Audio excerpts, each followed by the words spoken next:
Ah, main bola malam tadi menang. Okey tak kalau saya ajak awak tunang?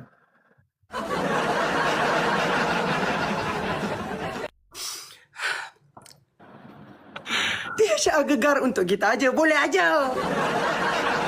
Nah, Tak muat. Tak muat. Nanti start dekat sini. Aku boleh, sini ni otot free besar. size. Ni free size. Oh, free size. Nampak boleh. Dia boleh. Aduh, aku nak cincin yang emas tu, tol emas tu. Aduh, dia bagi yang macam gitu pula. Aduh, macam mana aku nak cakap aku tak nak itu, aku nak emas. Macam mana lah? Nak emas pula. Tajam lah tu. Saya jari dia 21. Boleh lah nanti cari. Itu tajam banget lah.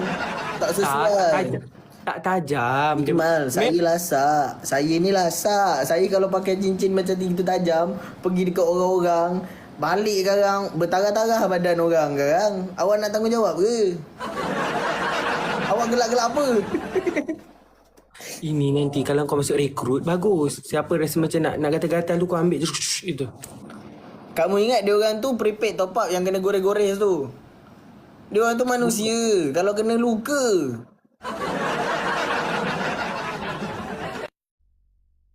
Tengok akak-akak ni, ye nak tunang, ye nak tunang. Tapi okey ke? Okey ke? Tunang okey ke? Tunang okey ke? Sebab tu, ye nak tunang sebab dengan ceritanya hari tu ada jumpa orang baru. Hah? Siapa?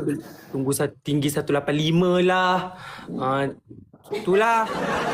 Oh, kawan aku.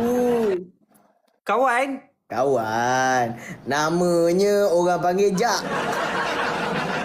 Panggilnya Jak-Jak begitulah di area Keluang.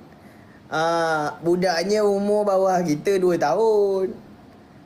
Budaknya pula budak-budak gerah je. Budak tu lelaki tak? Lelaki.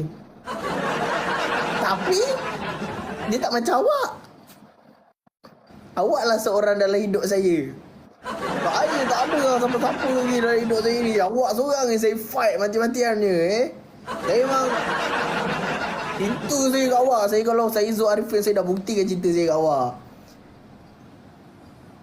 Saya awak Kita dah tunang ke? Hah? Kita kan dah tunang kan? Bila? Dalam Islam kita dah tunang lah. Sebab ni sebab kita, engkau setuju kau cakap kena kahwin dengan aku setuju, kita tunang. Kita kan dah tunang. Kita dah tunang. Maksudnya aku tengah cakap dengan tunang aku ni. Oi, tunang aku ni. Dia